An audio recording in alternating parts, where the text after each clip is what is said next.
Dear friend, I am so happy to connect with you right now. Would you like to know what I've discovered throughout my life? We have our good and we have our bad.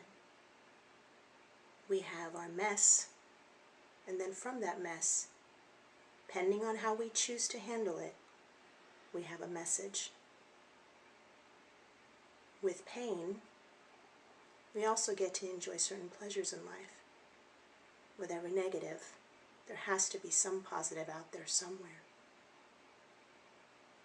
Where am I going with this? It's real simple, actually.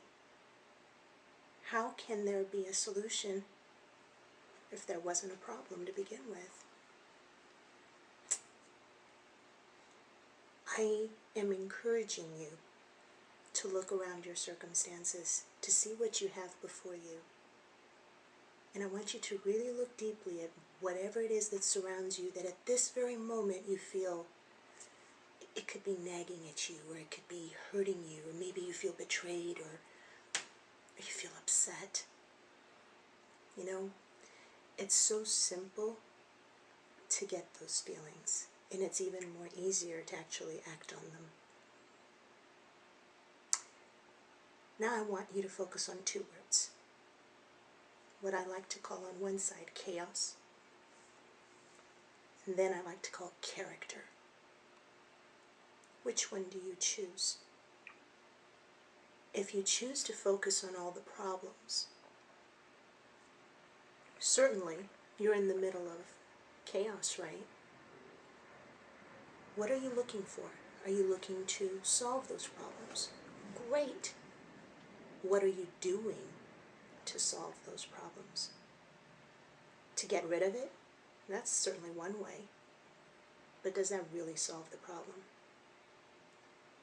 Let's look at it this way. If you get rid of that problem and you bring in what you think is another solution, and then somehow that solution ignites or reminds you of the original problem that you had.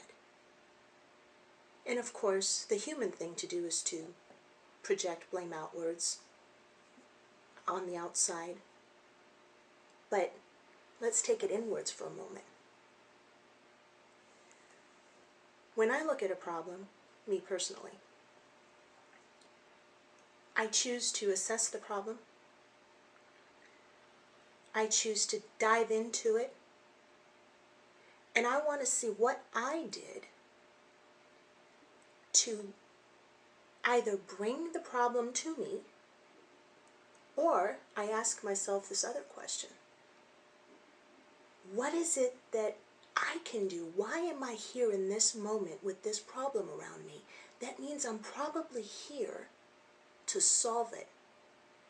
So I need to dig deeper into myself and see what can I do to reverse that situation.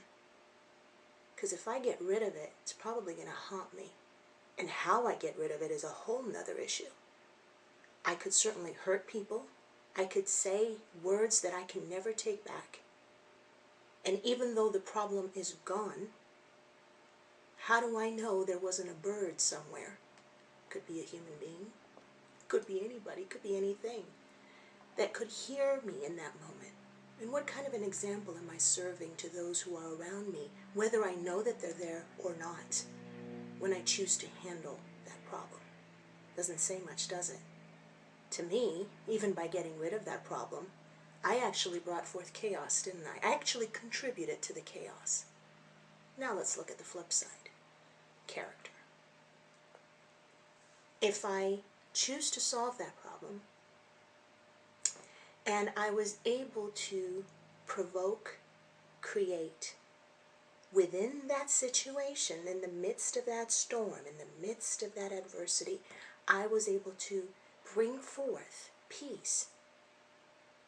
I was able to bring forth harmony between mind and heart, beginning with myself.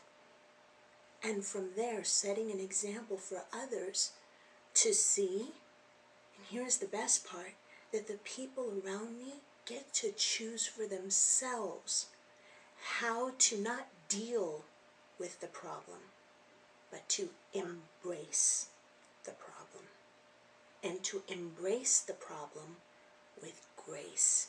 And when you choose to embrace the problem with grace, what does that say about you? What does that say about me? We have character. With that, thank you for listening to this portion of our conversation together. My name is Annie Armen, and I look forward to speaking with you.